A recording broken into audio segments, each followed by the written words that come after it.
Nuwun Pak Sujud, jadi memang karena waktu akan saya persingkat, nanti tidak semua slide akan saya bacakan. Tetapi di sini saya ingin mengajak kita, saya ingin menawarkan sesuatu yang baru berdasarkan penelitian saya, bahwa saya ingin menghadirkan Singasari karena selama ini kita berlebih di Jawa Timur dikit-dikit mesti bilangnya Majapahit. Ketemu candi apapun Majapahit gitu ya. Padahal pendahulu Majapahit keruwetannya, kemegahannya itu didahului oleh kerajaan sebelumnya, yaitu kerajaan Singasari. Meskipun masih debatable, yang betul itu kerajaan Tumapel apa Singasari, udah itu urusannya yang debatable. Kita mengikuti yang saya pikir para pakar, guru-guru saya juga menggunakan Singasari begitu ya, karena memang mempunyai, setiap kelompok itu mempunyai argumen masing-masing. Termasuk saya kenapa menggunakan Singasari, karena memang ada beberapa model bahwa nama ibu kota itu kemudian menjadi nama kerajaannya, semacam Daha itu kan sebenarnya ibu kota kerajaan Panjalu dan sebagainya. Kahuripan itu kerajaan Medang itu adalah dari kerajaan Mataram. Nah, saya ingin memperlihatkan bahwa silang budaya itu hadir di Nusantara demikian lama, bahwa silang budaya itu sudah muncul dengan bukti-bukti bahwa setiap budaya yang ada di Nusantara itu tidak serta-merta sama aslinya dengan yang datang, dengan yang asalnya. Karena kenapa ada kearifan-kearifan lokal gitu ya, perjumpaan dengan budaya yang sudah mengakar, sehingga kemudian membentuk kebudayaan-kebudayaan yang khas yang kemudian menjadi identitas.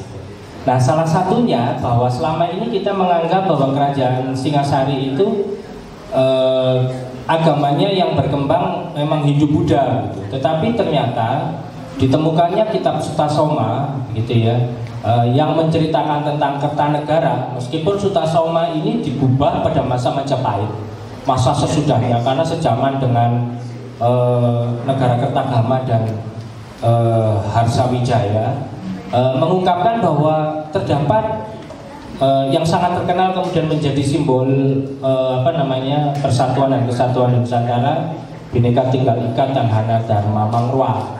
Ada dua yang beda tetapi sebetulnya itu satu jua, yang kemudian kita anggap sebagai moto untuk toleransi.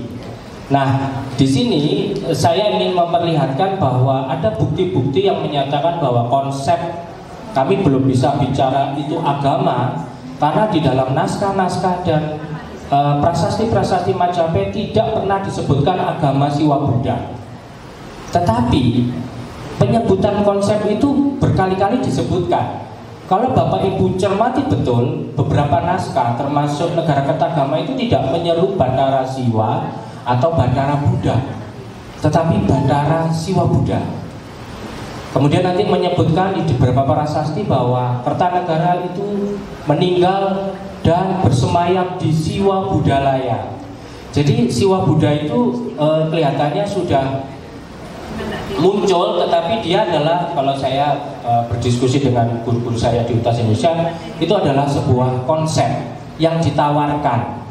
Karena nanti Siwanya kelihatan, Buddhanya juga kelihatan. Nah, mengapa Singasari? Karena memang puncaknya itu di Kertanegara, tetapi embrionya, awalnya itu sebetulnya sudah nampak pada metafora perkawinan Ken Angrok dan Ken Dedes. Ya, kalau kita anggap itu adalah memang tokoh yang benar-benar ada, karena si Siber bilang bahwa itu mitos gitu ya. Tetapi kemudian prasasti Mula Malurung menyebutkan ada pendiri dinasti gitu ya, yang dia adalah Bathara Siwa, dianggapnya sebagai Bathara Siwa, sebetulnya merujuk kepada Ken Arok, memperkuat dugaan-dugaan dan berita-berita dari para raton dan negara Kertagama. Nah, perkawinan itu adalah bahwa Ken Dedes yang putri dari Mpu Purwa yang putus ilmunya tentang Buddha, akhirnya menikah dengan Ken Arok yang dianggap sebagai personifikasi dari Bathara Siwa, dari Trimurti Brahma juga. Padahal seharusnya tidak boleh, lebih-lebih putri dari seorang Bathara Buddha, seorang pemuja Buddha yang sangat kuat, kok anaknya dinikahkan dengan dengan penganut Siwa yang sangat kuat. Sehingga sejak saat itu personifikasi perkawinan Siwa dan Buddha ini kemudian semua keluarga, hampir semua keluarga Singasari dan kemudian Majapahit, jika dia meninggal maka akan dicandikan atau didarmakan sebagai Siwa maupun Buddha, dan bahkan Kertanegara langsung disebut sebagai Siwa Buddha. Nah, ini menariknya. Siwa Buddha ini dapat kita lihat jejak-jejaknya baik di arsitektur, di naskah maupun di prasasti. Tapi prasasti tidak banyak, hanya menyebutkan tentang Kertanegara.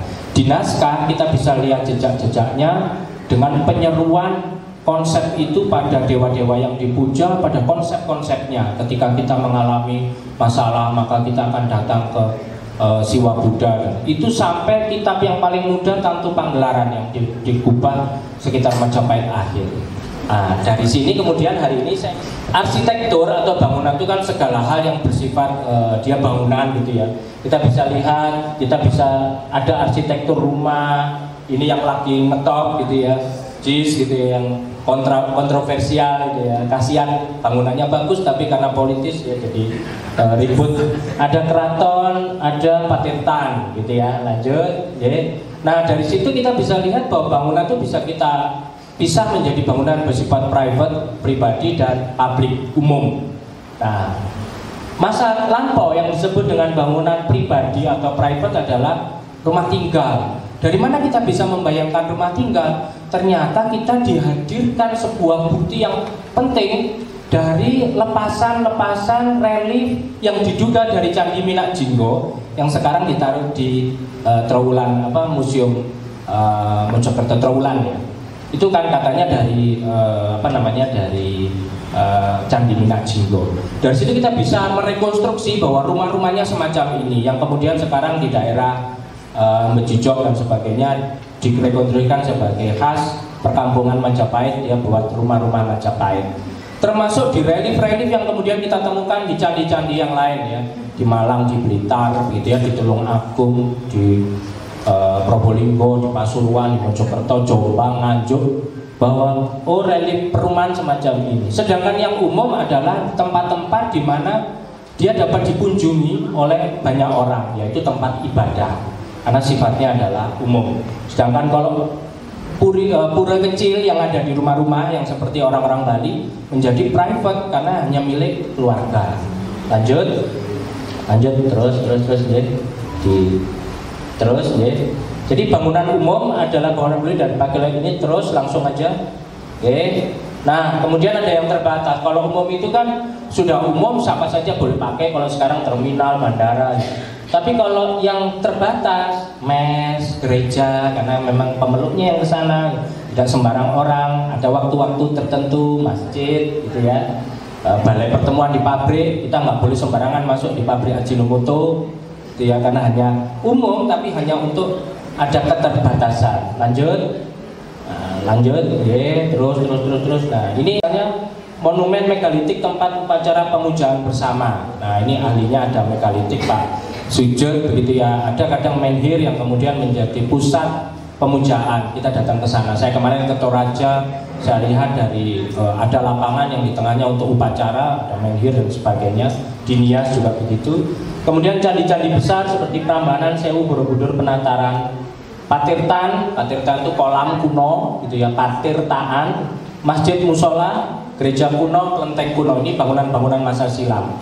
Yang kadang itu sudah dead monument. Dead monument itu sebetulnya, makanya dulu dalam pembelajaran kami kayak Borobudur itu tidak boleh dipakai karena dia dianggap dead monument, agamanya beda dengan budaya yang sekarang gitu ya.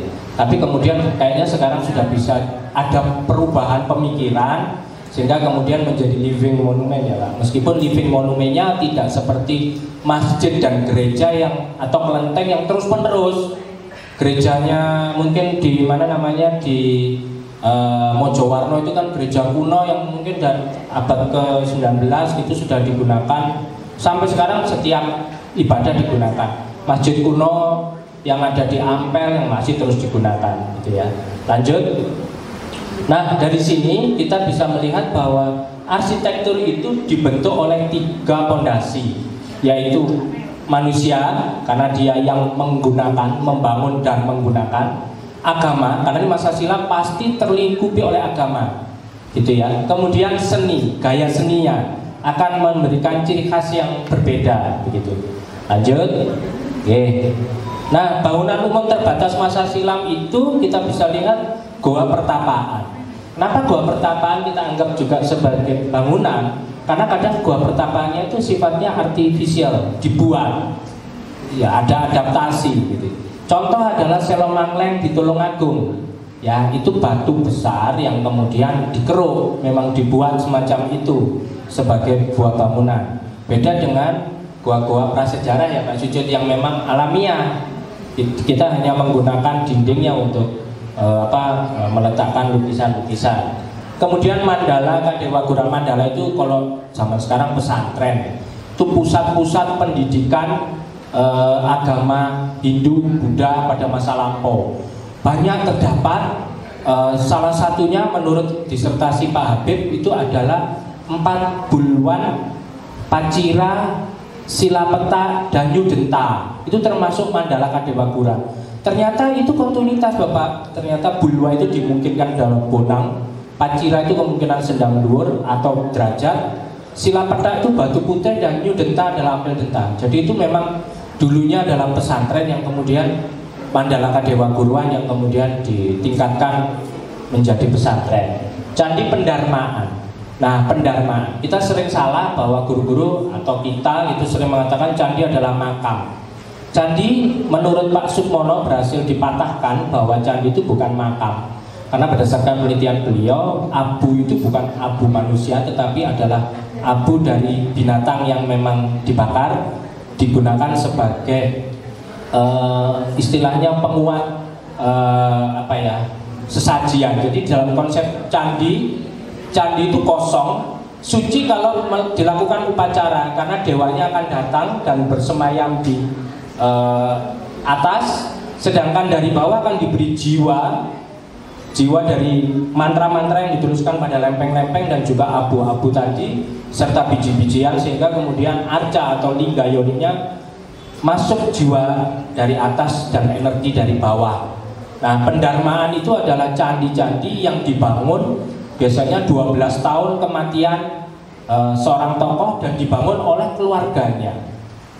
Biasanya cucu, gitu ya, keluarganya. Nah, biasanya harusnya pendarmaan itu bukan menjadi candi umum, karena hanya candi keluarga kerajaan itu yang boleh melakukan upacara di sana. Beda dengan kuil umum, semisal Ngetos atau Panataran yang memang candi kerajaan. Kemudian bangunan sangka atau pemeracan yang di Bali, Taman Sari misalnya, Balai Kambang, Datul Wujud kalau di Islam. Ada dan tiada. Kalau Buddha itu mengenal sunya, jadi dalam kesunyaan itu ada kehadiran Sang Buddha. Jadi ada Buddha di dalam ketiadaan. Itu tidak ada di candi manapun di dunia. Hanya ada di Borobudur. Belum lagi kalau mengikuti punden berundak yang jarang digunakan di dalam konsep-konsep stupa, karena stupa itu konsepnya ya ini jubah saya, ini mangkok saya, ini tongkat saya, buatlah stupa seperti itu, tapi ini dibuat bertingkat-tingkat. Nah, ini yang mungkin tidak ada di buku paket. Nah, ini konsep-konsep yang menarik, ini silang budayanya. Lanjut. Ini contoh Angkor Wat di Kamboja, Bapak Ibu Persani. Lanjut. Duh, ternyata inspirasinya dari Prambanan, sehingga orang-orang Prancis bilang bahwa masterpiece seni pada zamannya adalah seni Shailendra Wangsa yang disebarkan sampai ke Kamboja. Jadi bukan Kamboja mempengaruhi kita, itu orang Prancis loh, Profesor ahli candi bilang bahwa kita yang mempengaruhi mereka. Sehingga ketika pemugaran itu ya profesornya Indonesia, Pak Sukmono, Bu Aryani, Santiko diminta menjadi konsultan. Selain karena pemugaran berhasil di Borobudur, juga konsep-konsep agamanya. Nah, ini contoh juga Prambanan ternyata hampir sama dengan Kanjuraho di India. Lanjut. Nah, ini kemudian yang menarik, ada halaman candi yang diperkeras dengan susunan balok batu. Tidak semua candi, ada yang diperkeras, ada yang tidak. Ya, lanjut. Nah, itu kemudian menjadi ciri bangunan Buddha. Jadi kalau candi yang ada pengerasan itu bisa jadi itu adalah candi-candi Buddhis. Karena kenapa? Berdasarkan di dalam naskah-naskah dan kitab, yang melakukan ritual pradaksina prasawiya itu Buddhis, melakukan pemutaran, jadi agar tidak becek dan sebagainya, dia halamannya diperkeras.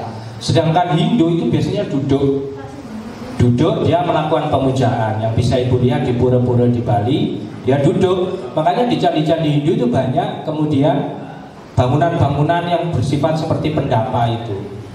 Nah, di penataran itu kelihatan banyak sekali. Kemudian diikuti oleh pura-pura di Bali. Ya, lanjut. Oke.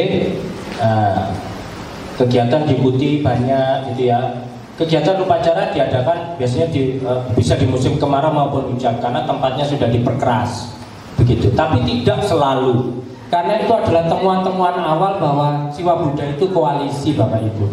Tetapi setelah saya melakukan penelitian, kemudian saya menawarkan bahwa Siwa Buddha itu sebetulnya transformasi, perubahan bentuk yang dihadirkan. Kenapa harus Siwa Buddha?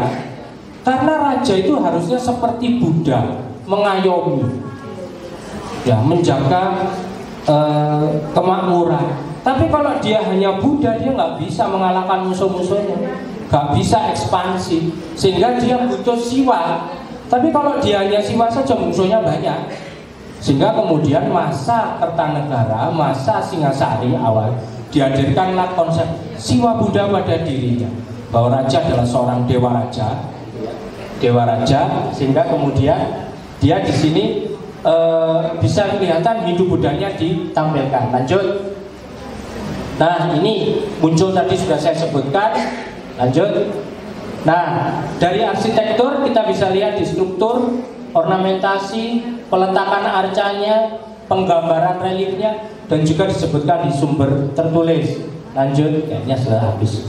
Nah, kenapa tadi saya sebutkan dibutuhkan gitu ya, kepentingan politik, legitimasi agama, toleransi, sampai yang terakhir, ini terakhir, Kertanegara itu kenapa dia memuja